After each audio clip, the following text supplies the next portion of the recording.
Bonsoir chère Catherine. Bonsoir, Toujours un Pierre. plaisir de vous accueillir. Je vous remercie. Éditorialiste politique et grande Partagez. voix d'Europe 1. Antonin André là. Bonsoir, avec plaisir Pierre. Chef du service politique du JDD. Bonsoir avec plaisir Charles Rodwell. Merci d'être là.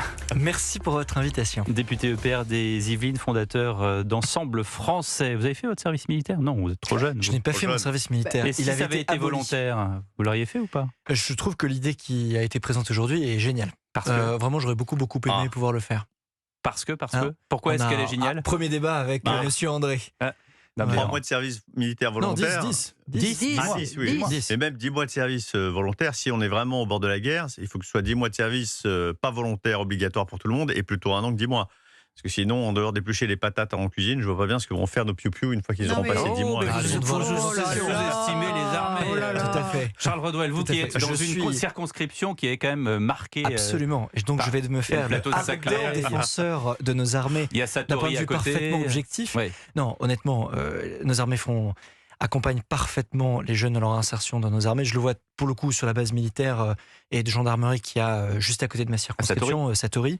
Et donc je trouve que donner la possibilité aux jeunes qui le veulent de passer 10 mois dans nos armées à mener des missions, soit de service public, soit des missions de défense en tant que réserviste pendant 10 mois, soit en métropole, soit en Outre-mer, non pas à l'étranger, hein, c'est un point important quand même, évidemment, en métropole ou en Outre-mer, pour pouvoir servir nos armées, je trouve que c'est formidable. Ce qu'on ne voit pas encore très bien, Catherine. ils seront 3000. Bon, alors on leur donnera un uniforme, une solde, enfin voilà. Mais est-ce qu'ils vont être regroupés ou dispatchés à travers différents régiments, Ah la ben, gendarmerie Oui, il y en a 1800 dans l'armée de terre, 600 dans l'armée de l'air et 600 dans la marine. Donc on ne crée pas, on ne reconstruit pas les casernes qui avaient été démolies par Charles Million, qui 3000, nous l'a c'est dit très ce peu soir. quand même. hein. Le but, Ben, c'est de gonfler assez vite, parce que Oui. c'est 3 10 000 en 3000, mais oui, 2030 10 000 en et 2030. près de 10 50 000. 000 à partir de 2035-2040. C'est- ça 50 000 en 2035. Ça Oui, reste et très le petit, problème, et le problème 50 quand 000, même, 2035, c'est l'encadrement aussi. Oui, puis il y a un autre problème, c'est qu'on voit qu'ils ont une solde de 800 Antonin euros André. mensuels, Oui. des transports gratuits, 75% la SNCF, logés nourris. Bon, je pense qu'un certain nombre de jeunes seront tentés effectivement De d'y s'engager. participer, mais pas forcément Et- par amour de la patrie, mais davantage pour le confort de Ben, tu n'en du sais service. rien. Ça me rappelle les images d'Astérix légionnaire quand ils s'engageaient pour la solde. Non, je Mais il ne faut trouve pas tout caricaturer. Écoutons le Oh. président de la République, trouve très Emmanuel dur. Macron, qui donne les objectifs de ce service national. Un nouveau service national va être institué progressivement dès l'été prochain. Ce service poursuit 3 objectifs précis. Renforcer le pacte noué entre notre nation et notre armée. Renforcer la capacité de résistance de notre nation. Consolider la formation de nos jeunes. Là où nous soutenions l'ambition d'un service national universel pour conforter la cohésion au sein d'une classe d'âge, l'accélération des crises, le durcissement des menaces me conduisent à proposer aujourd'hui un service national purement militaire qui, sans être universel, peut engager toute une génération. Bon, on verra comment ça fonctionne. On n'en est qu'au début. Pour l'instant, laissons sa chance au produit, comme dirait l'autre Charles Rodwell. Oui, et puis je pense qu'il y a un deuxième élément qui est important. La guerre est au port de l'Europe, et donc on ne sait pas de quoi les décennies à venir seront faites. Attention et aux donc, je mots pense- que vous Oui. utilisez, monsieur le député. Mais je les utilise à bon escient, je crois, parce que l'Ukraine est à 2h30 de vol d'ici. Même s'il y a France- un plan de paix en cours. La France n'est pas en guerre, la France Mm. n'est pas un pays belligérant. Mais je Est-ce- trouve qu'il est utile. Est-ce que la France doit envoyer Non, mais en fait- ses troupes en Ukraine? Je trouve que non, et je trouve qu'il est utile que ma génération, qui n'avons pas connu le service militaire et qui n'a pas connu autre chose que la paix dans notre pays et sur notre continent, heureusement, soit acculturée aux enjeux de défense et aux enjeux liés à nos armées pour la sécurité de notre pays. La sécurité au cœur de votre proposition de loi, Charles Rodwell, avec Michel Barnier, une proposition de loi, je le disais tout à l'heure, sur l'insécurité et sur la rétention administrative et la prévention des risques d'attentats. Vous trouvez qu'il manque encore des carcans sur ce sujet régalien en France? Absolument. Il y a un peu plus d'un an, le 24 septembre dernier, a été assassiné Philippine Lenoir de Carlan. Je la mentionne parce que sa famille me l'a permis. Elle habite ma circonscription. Cette famille et Philippine habitaient ma circonscription. Et la promesse qu'on lui a faite collectivement, notamment Michel Barnier lorsqu'il était Premier ministre et moi-même, c'est que jamais on lâchera le combat. Et donc on a regardé dans ce meurtre, comme dans d'autres qui ont été commis en France ces dernières années, les trous dans la raquette qu'il y a. Et les 9 articles qu'on présente modestement, parmi d'autres travaux qu'il faut mener, visent à répondre aux trous dans la raquette qu'il y a eu, qui ont permis à un immigré sous OQTF marocain, illégalement présent sur le territoire français, d'assassiner Philippine. Et donc notre objectif, à travers ces 9 mesures, très concrètes dans ce texte de loi, c'est d'empêcher que ce type d'acte soit commis de nouveau sur le territoire français. Et c'est la raison pour laquelle on le dépose et qui sera présenté à l'Assemblée nationale en janvier prochain. Catherine Ney. Oui, ça c'est le bloc central qui agit ensemble. Exactement. Voilà. C'est Et alors, vous y... Parce que c'est Vous y Michel voyez- Barnier et Charles Rodwell. Oui, parce que c'est assez exceptionnel dans le fond. En fait, c'est un texte qu'on travaille depuis de longs mois, parce qu'on a énormément travaillé avec des juristes, avec le gouvernement. L'initiative au gouvernement, c'est Bruno Retailleau. L'initiative à l'Assemblée, c'est Gabriel Attal et notre groupe. Et ça fait maintenant des mois que nous travaillons en commun pour présenter un texte solide qui va nous permettre d'agir sur le suivi de personnes qui sont radicalisées, qui sont suspectées ou avérées être des terroristes, et qui va ensuite étendre la durée de rétention. Donc la rétention, c'est pas de la détention, c'est des personnes qui sont illégalement sur le territoire français, qui sont dangereuses. C'est une mesure qui a été censurée par le Conseil constitutionnel. Et vous avez compris cet été. pourquoi c'était censuré? Ce qu'il fallait changer dans l'écriture de la proposition, parce que c'est vraiment Si je le résume de manière un peu des triviale, ayatollahs du droit. Hein, sur, Ça, si je vous résume de manière un peu triviale, le Conseil constitutionnel nous a dit votre texte est mal écrit, il faut le redéposer mieux écrit. Donc on a pris en compte les mesures, ça change rien sur le fond. Mais oui. Ça va nous permettre de garder des étrangers présents illégalement sur le territoire français qui sont dangereux pour les familles françaises plus longtemps en rétention avant de les expulser. Ça ne va pas tout résoudre, mais c'est une mesure qui est importante, qui avait été portée en plus à l'Assemblée nationale par notre collègue Olivier Marleix, qui est décédé depuis, comme nos éditeurs le savent Et probablement. on parlera de son livre tout à l'heure avec son frère à 20h10. Romain Marleix vient pour parler de dissolution française. C'est une excellente nouvelle qu'il soit invité, et c'est aussi la raison pour laquelle je suis très heureux de travailler avec Michel Barnier, qui d'une certaine manière, Qui a fait comme la il l'a préface dit, d'ailleurs du livre. Mais voilà. est-ce que vous avez, parce que Antonin André. c'est une mesure de bon sens, énormément de pays d'ailleurs en Europe aujourd'hui ont Absolument. des délais de rétention qui sont bien au-delà de ce qu'on pratique en France.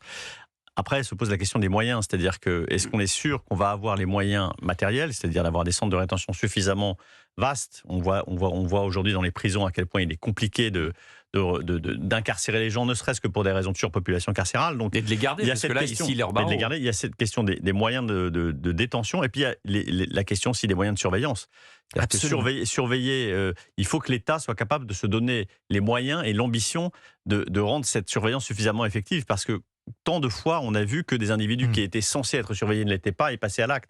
Donc c'est aussi là-dessus que vous devez mettre la pression, je pense, sur le gouvernement. Est-ce que là-dessus, vous espérez vous attendez des assurances du ministère de l'Intérieur? Je suis rapporteur sur le budget de l'immigration à l'Assemblée. On a un plan qui s'appelle le CAP-CRA, donc c'est tenir la construction des centres de rétention. Donc on a un projet de construction de plusieurs milliers de CRA qui se poursuit de places en centre de rétention qui se poursuit d'année en année. Et pour ça, il faut un budget. Et dans le budget, vous avez peut-être halluciné, mais le RN a voté un amendement pour baisser de 300 millions d'euros le budget sur l'immigration, qui permet notamment de tenir notre trajectoire de construction de places en centre de rétention. Donc heureusement, on a rétabli la situation au Sénat, mais notre objectif, il est clair. Pour construire ces places, il nous faut un budget. C'est ce qui avait été prévu par Laurent Nunez et Gérald Darmanin. Le RN, de manière incompréhensible, a voté avec la gauche pour baisser le budget de 300 millions. On a rétabli ce budget pour tenir la trajectoire de construction de places en centre de rétention. Mais ils ont signé sciemment ou ils n'ont pas vu? En fait, vous avez un budget global. Ils ont voté un amendement de baisse de 300 millions parce qu'ils veulent faire baisser le budget de l'immigration. Mais factuellement, la conséquence... Si on veut réduire l'immigration, il nous faut des moyens. Donc il faut des moyens pour la PAF, la police aux frontières, il nous faut des moyens pour des centres de rétention administratifs. Et c'est la raison pour laquelle on a tenu cet objectif pour construire ces places. Parce que là, vous avez raison. Se pose ensuite la question de l'acceptabilité des populations. Vous êtes député d'un territoire, j'imagine, où on voit bien qu'à chaque fois qu'on veut construire des prisons ou ce genre de centres de rétention, on se heurte aussi à des résistances locales assez importantes. Et là, vous allez avoir un travail de pédagogie à faire avec les maires, avec les élus, pour qu'ils convainquent leurs administrés qu'on peut accepter. Alors, on peut voir le bon côté des choses. Les centres de rétention, c'est aussi des personnels pénitentiaires, des gens qui les encadrent, donc c'est aussi des gens qui viennent s'installer sur les territoires. Mais la prévention des populations à l'égard de ces établissements est aussi très forte. La question est posée par Antonin André. Il est 19h26 sur Europe 1. La réponse dans quelques minutes, après le rappel de titre de l'actualité. À tout de suite.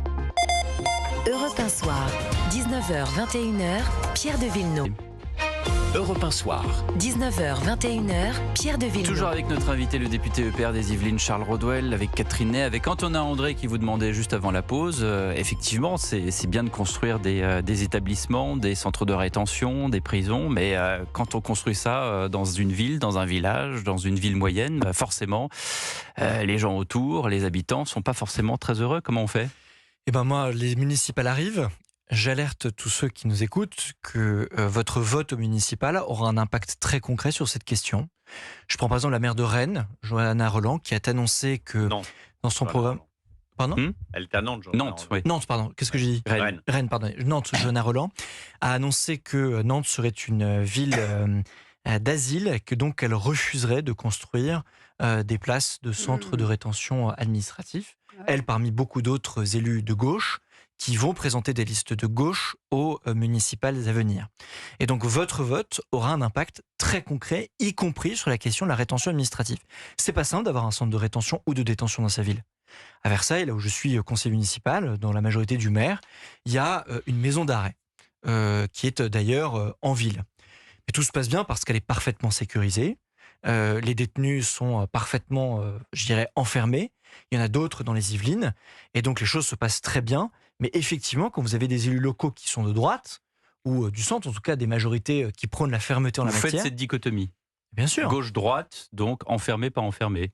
Ah ben, je le constate dans les programmes municipaux qui sont présentés actuellement.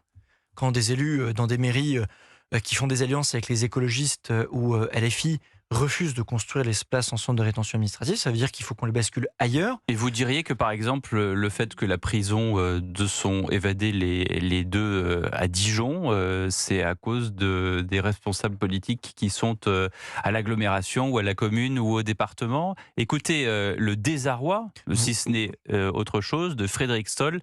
Il est délégué régional force ouvrière pénitentiaire à Dijon. Je rappelle quand même que ces deux détenus ont scié les barreaux. On se croirait quand même dans un mauvais épisode de Lucky Luke. Les drones aujourd'hui livrent toutes les nuits sur la maison d'arrêt de Dijon. Les agents pénitentiaires le savent, la direction le sait, et les voisins le savent surtout parce que ceux qui habitent autour de la maison d'arrêt, ils les voient. La semaine dernière, on a trouvé des lames de scie et c'est rentré comme ça. Mais on peut retrouver aussi un pistolet. Tout peut rentrer. Si vous voulez, c'est un libre service. C'est plus possible de travailler dans des conditions d'insécurité comme ça. Encore la semaine dernière, il y a une entreprise qui pose des caillebotis. Le chantier n'est même pas encore terminé, que les caillebotis sont déjà coupés. C'est inadmissible quand on sait ce que ça peut coûter aux contribuables. Soit on met des caillebotis à toutes les fenêtres pour pas qu'ils puissent rentrer, mais ici les barreaux. Ou alors on utilise des appareils qui nous permettent de lutter contre ce fléau. C'est-à-dire qu'on les immobilise, on les empêche de venir pour trouver des solutions, quoi. C'est dans votre proposition de loi, ça, Charles Rodwell ? La proposition touche au centre de rétention. Là, on parle d'une prison et évidemment la situation... Non, mais là, bienvenue en France en 2025. Bien sûr, mais c'est pour ça, moi, je vais être très franc avec vous. Moi, je suis fier qu'on ait un ministre comme Gérald Darmanin qui est en train de mener une révolution pénale qui est attendue depuis des décennies, toute majorité comprise, y compris la nôtre. Et on est, je vais être franc avec vous, on est en 2025. C'est les mesures que prend Gérald Darmanin auraient dû être prises en 2005, en 2015 et même en 2017. Et de voir qu'aujourd'hui, il construit enfin des centres de détention, des prisons à très haut niveau de sécurité pour enfermer les plus grands narcotrafiquants.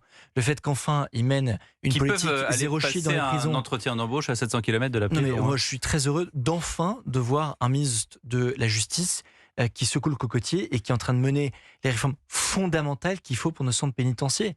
Cette situation, évidemment, qu'elle est vécue par des milliers d'agents pénitentiaires qui sont soumis à une pression délirante partout en France. Et enfin, on a cette politique qui est menée, mais bien sûr qu'elle prend du temps. On a du mal à les trouver, les agents pénitentiaires. Le recrutement est difficile. Oui, et bien c'est bien pour ça qu'il mène sa révolution pénale actuelle. Ça prend du temps. Je ne vous cache pas que ça fait... Moi, depuis que je suis né, j'entends à la radio qu'on doit construire des places en prison. Et depuis que je suis né, on ne l'a pas fait. Ah oui, et bien là, en l'espace de un an, il y a des milliers de places qui ont été construites. Vous avez raison. Et de ce point de vue-là, vous avez raison dans l'hommage à Gérald Darmanin. Mais le fait est que toutes les majorités, lorsqu'elles arrivent au pouvoir, elles promettent des places de prison. Mais c'est un peu le dernier budget qui reste. Et ça n'est rarement un budget prioritaire. Donc, on finit par repousser l'échéance.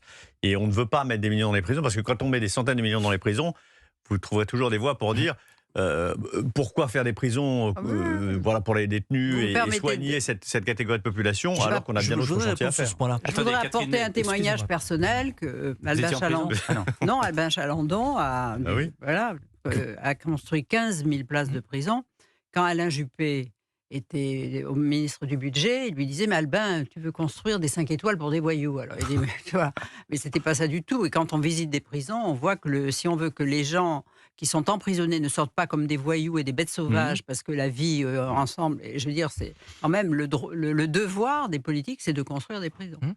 Alors, vous voulez répondre là-dessus, Charles Rodwell? Je bois les paroles de Catherine Ney. Si on prend un billet de 50 euros, il y a 25 euros aujourd'hui dans le budget qui sont consacrés à payer les retraites des Français. Oui. Il y a moins de 1 euro qui est consacré au ministère de la Justice.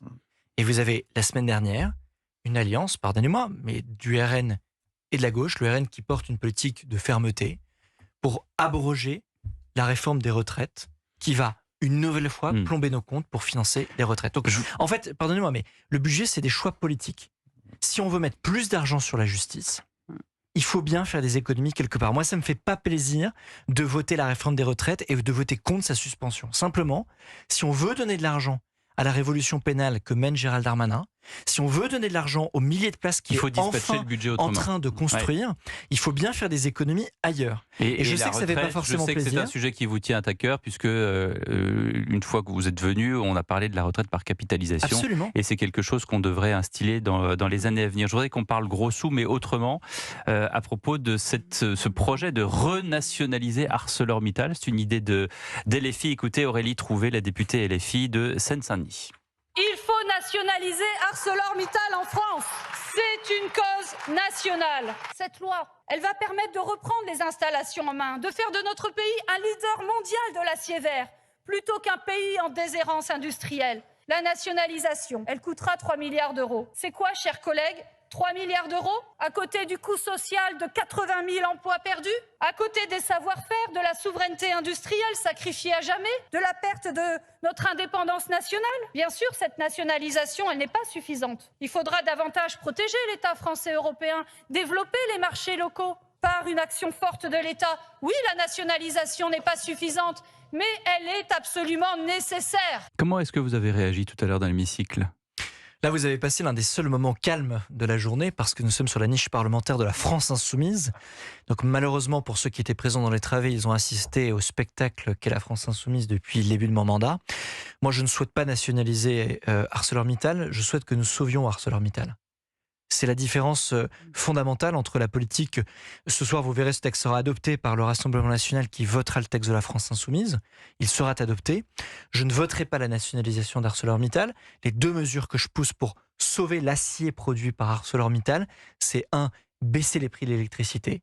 Donc, produire plus de nucléaire, notamment à travers le plan qui a été annoncé par le président il y a 3 ans pour construire 14 réacteurs, 6 en construction, 8 mis à l'étude. Les 14 qu'il a fermés, il veut en rouvrir de nouveau. Il a fermé 14 réacteurs ? C'était la Quels suite. sont les 14 réacteurs qu'il avait fermés, Pierre de Villeneuve ? Vous ne souvenez pas lorsqu'il est arrivé, il y a eu des réacteurs fermés. Oui, mais pas 14. Il faudrait quand même faire le compte. Il y a eu 2 de Fessenheim, pas 14. Non, il y a eu des 14 qui ont été mises en maintenance. Il parle à travers le grand carénage qu'il fallait rénover. Alors, mea culpa, non, mais très bien. Mais c'est parce que j'ai lu le livre d'Olivier Marleix où il parle justement de ce sujet. Je recommande à chacun de lire. Oui. Où effectivement, il y avait quand même eu une grande panne sur le nucléaire à l'arrivée. Enfin, entre le mi-temps, entre la sortie de mandat de François Hollande et l'arrivée d'Emmanuel Macron, il faudra que je retrouve les pages, mais effectivement, il y a eu... Sur le sujet Arcelor, la première question, c'est 1, le prix de l'électricité et donc le nucléaire. 2, c'est les tarifs à l'entrée en Europe et en France pour empêcher à l'acier chinois et à l'acier turc de plomber les comptes du propre acier européen.